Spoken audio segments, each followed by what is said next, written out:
नमस्कार दोस्तों, मैं Rajat Mehrotra, a certified financial consultant, financial practitioner and a financial doctor. Take care of your financial health. Specializes in life insurance, health insurance, retirement planning, goal-based financial planning, child planning, portfolio management services, to name a few. आज मैं आपके सामने उपस्थित हूँ एक नए विषय को लेकर और एक नए जागरूकता मिशन के तहत आपको जागरूक करने के लिए. आप सभी ने देखा होगा, पढ़ा होगा कि पिछले 2 दिनों से एक विषय बहुत ही ज़्यादा चर्चा में है कि यूरोप के 2 बड़े bank, Deutsche bank and Credit Suisse, जो कि बहुत ज़्यादा जोखिम में आ चुके हैं सीडीएस क्रेडिट डिफॉल्ट स्वैप के द्वारा. और इनका पिछले 1.5 सालों में जो शेयर मार्केट की परफॉर्मेंस है वो भी निगेटिव है. दोनों बैंकों ने ऑन एन एवरेज 60% से ज़्यादा का निगेटिव रिटर्न निवेशकों को दिया है. यानी कि अगर आपने इनके शेयर्स में पैसा लगाया है तो आपको 60% कम रिटर्न मिला है, यानी आपकी वेल्थ 60% स्टॉक की माइनस हो गई है. अब हमें करना क्या है?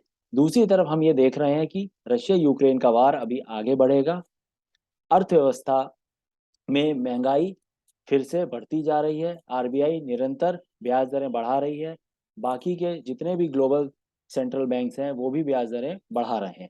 यूरोप में गैस की कमी अभी भी है और गैस की प्राइसेस यूरोप में बढ़ रहे हैं.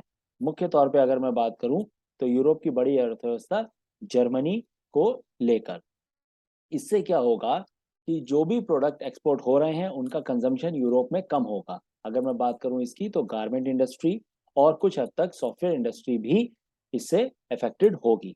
अगर आप रिजल्ट देखेंगे तो अमेरिकन जो टॉप आईटी कंपनीज हैं, एप्पल, गूगल, माइक्रोसॉफ्ट, इनके परफॉर्मेंस भी निगेटिव रहे हैं.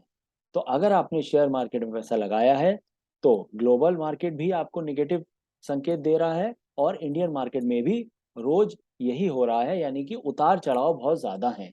आज अगर मार्केट ऊपर है तो किसी ग्लोबल न्यूज के कारण मार्केट अगले नेक्स्ट डे फिर से डाउनफॉल में आ जाता है. तो अब आपको और हमें क्या करना है, और मैं एज अ फाइनेंशियल डॉक्टर आपकी कैसे फाइनेंशियल हेल्थ को इम्प्रूव कर सकता हूँ वो मैं आज आपको बताता हूँ. तो सबसे पहले, चाहे कोई भी रिसेशन आए या कितनी भी स्लो डाउन आए, आपको 3 चीजों का हमेशा ध्यान रखना है. पहली चीज, you should first make an emergency fund. अब इमरजेंसी फंड होता क्या है? इमरजेंसी फंड वो फंड होता है जो एक ऐसे समय में आपको यूजफुल होगा या हेल्प करेगा जब आपके पास एक आय के स्रोत नहीं होंगे या you need immediate requirement of money. Emergency fund emergency के टाइम, जैसे आग लगती है तो हमें फायर एक्सटिंग्विशर इमीडिएट आग बुझाती है. तो emergency fund which is used and required at immediate time period, यानी कि पैसा मेरे पास जल्द से जल्द आ जाए. तो इमरजेंसी फंड का मतलब हुआ कि मेरे पास पैसा इमीडिएटली उपलब्ध हो for meeting out my uncertainties. अब ये पैसा आप कहाँ रखेंगे? इमरजेंसी फंड का, इमरजेंसी फंड का आपको पैसा रखना होगा अपने लिक्विड म्यूचुअल फंड में, यानी कि जहां से मैं पैसा इजीली रिडीम कर पाऊं या उसको कैश में इजीली कन्वर्ट कर पाऊं. अगर आप अपने घर पे रख रहे हैं तो it makes no sense. Why? Because that is not appreciating in value but that is depreciating in value. यानी कि उस पैसे पे आपके पड़े पड़े, अगर मैं हिंदी में शुद्ध हिंदी में बताऊं तो दीमक लग रही है उस पैसे में. इसलिए आप उस पैसे को कहाँ रखेंगे? लिक्विड म्यूचुअल फंड में या कम अवधि के म्यूचुअल फंड में, जिससे कि आप वो पैसा निरंतर तौर पर या जल्द से जल्द निकाल पाए. अब सवाल यह आता है कि हमें इमरजेंसी फंड कितने समय का बनाना चाहिए? मेरे हिसाब से हमें इमरजेंसी फंड 2 साल का अपने पास रखना चाहिए. यानी कि वो पैसा कि 2 साल के दरमियान अगर मुझे पैसे की आवश्यकता हुई और मेरा पैसे का आना नहीं हो रहा है तो मैं उस पैसे का यूज कर सकूं. तो 2 इयर्स का आपको इमरजेंसी फंड बनाना है.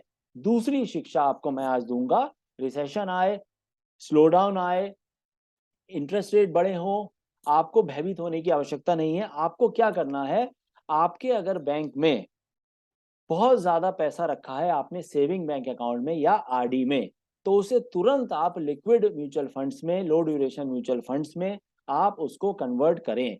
एक और अच्छा ऑप्शन होता है बैंक में स्वीप इन फैसिलिटी, कि आपने बैंक को इंस्ट्रक्शन दिए कि आप हमारा पैसा 50,000, एग्जाम्पल दे रहा हूं मैं, 50,000 से अगर जैसे ही वो एक्सीड करे, so you make an automatic FD of that amount. उसका एडवांटेज ये होगा कि आपको अगर लिक्विडिटी की जरूरत होगी तो आप वो पैसा इमीडिएटली निकाल सकते हैं through your internet banking and mobile banking, and you can withdraw the money from the ATMs present in the city.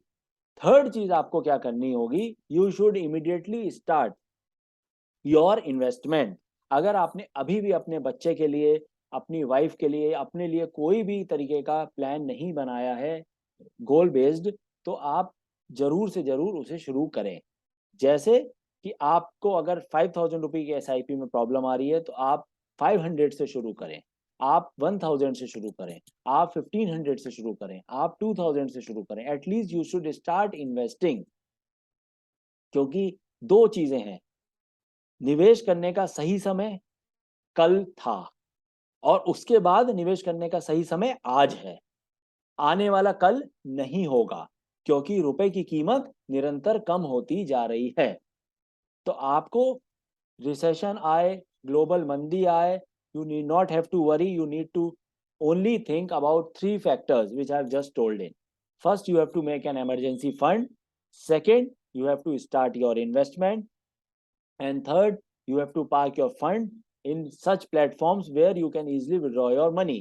Like you can change the mode of investment in bank, in FD by opting sweep in facility.